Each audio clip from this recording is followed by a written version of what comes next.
tyre, në qoftë se doni ta dini, ka edhe plot ish votues të partisë tuaj. Ish votues partisë tuaj që kanë kuptuar se nuk keni më legjitimitet për të qeverisur. Populli vazhdon të thras dorëheqje, vazhdon të thras Ramanburg-Berishanburg, vazhdon të thras Shqipëri e re, por ju vazhdoni të mbyllni veshët. Në 10 ditët e fundit, në 10 vitet e fundit, në Britaninë e Madhe janë ndruar 6 kryeministra. Dhe a e dini sepse? Sepse deputetët e partisë tyre e kanë kuptuar që këta kryeministra nuk e kanë përmbushur pritshmëritë në qeverisje dhe prandaj kanë tërhequr mbështetjen ndaj kryeministrit të partisë tyre.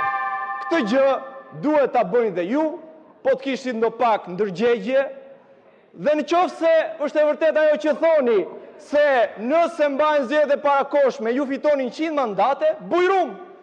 Shpallni zgjedhjet e parakoshme, iki unë këtu dhe gjithë qa ju zen vendin 100 mandateve tuaja, dhe hajdeni ju dhe qeverisni me legitimitet. Deri atëherë, nëse keni pak dinjitet, jepni dorëheqjen.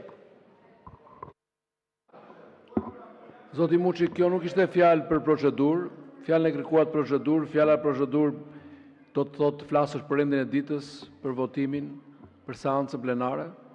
Këtu, po, sa i përket dorëheqjes edhe solidarizimit me aktet kundër kolegëve tuaj këtu në parlament, kjo është mbi të gjitha e paishme.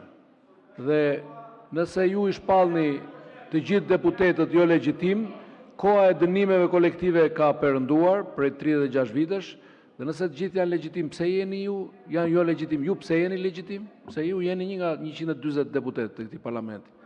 Pse ju jeni legjitim, të tjerët jo? Ju lutem mos spekuloni më me procedurën për të bërë fjalime antipolitike. Zoti Bido.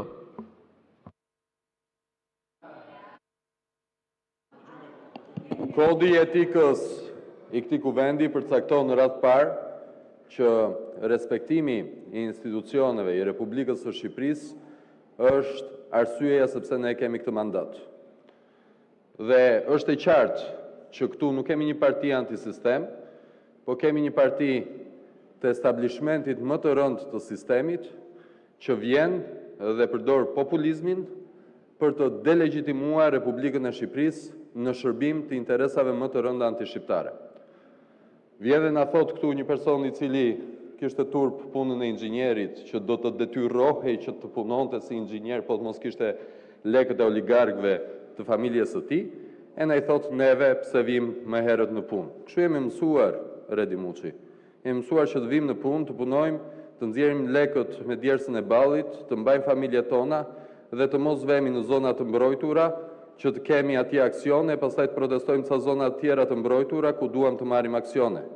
Jemi mësuar që të punojmë me djersën e ballit dhe të mos themi që kemi bërë shkollën te Koto Hoxhi dhe dilim nga shtëpia që mami i dha leje babit për të ndërtuar një godin mund mes të oborit dhe të bëjmë pastaj dy fytyrësinë që të flasim për arsimin. Kështu jemi mësuar të punojmë. Një pjesë e mirë e këtij grupi, besoj të gjithë, po mund të flas vetëm për ata që njoh, e di që janë mësuar të punojmë. Ti s'ke punuar ndonjëherë dhe prandaj ta mirëkuptoj habin tënde se si njerëzit punojnë. Po më e rëndësishmja që dua të them këtu është se ti fole për agent iranian, serb e grek. Ti nuk je agent, nuk e besoj, nuk e di. Nuk e vendos dorën në zjarr, po nuk e di. Ajo që di është që para një jave këtu kishte një seancë për çamërin, ti nuk erdhe. Pastaj kishte aktivitet në Qafbot që të kanë ftuar personalisht, ti nuk erdhe. Dhe ke dalë këtu dhe je viktimizuar se ne të akuzokemi ty se ke komsinë greke. Është për zgjedhje prindërve të tu të kesh komsinë greke, njërin e ke me komsi shqiptare, njërin greke.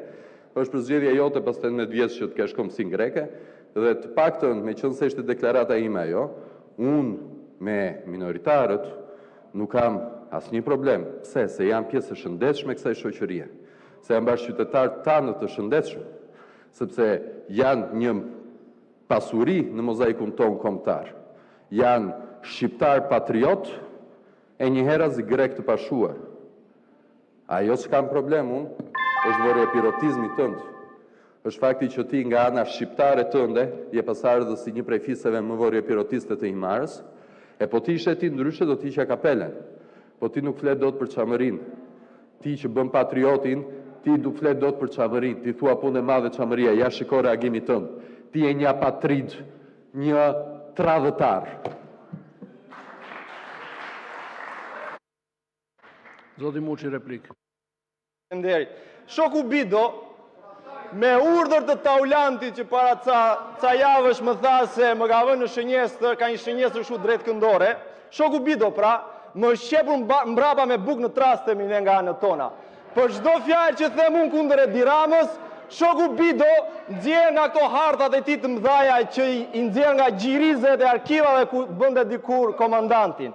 Tani, baballarët e këtyre kuadrove të ish partisë punës, në atë kohë të rrasnin e hetuesi dhe të vërshonin prejnët e akuzave. Me familje, me njolla në biografi, përgjigju të thoshin, pse qeshe kur u kollit çoku Enver? Përgjigju pse e ke Xhaxhan të arratisur.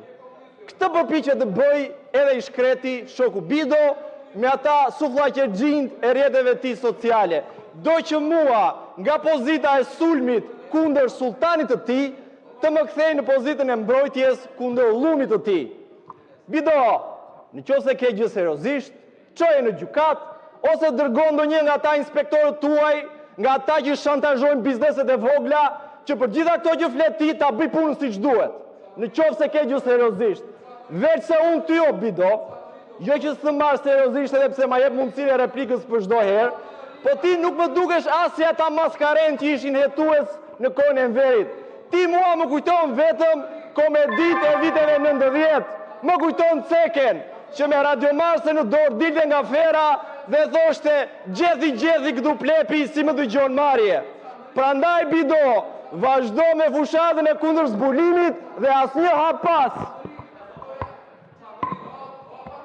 Vjoj merret në ditës. Interpelancë për Ministrin e Turizmit.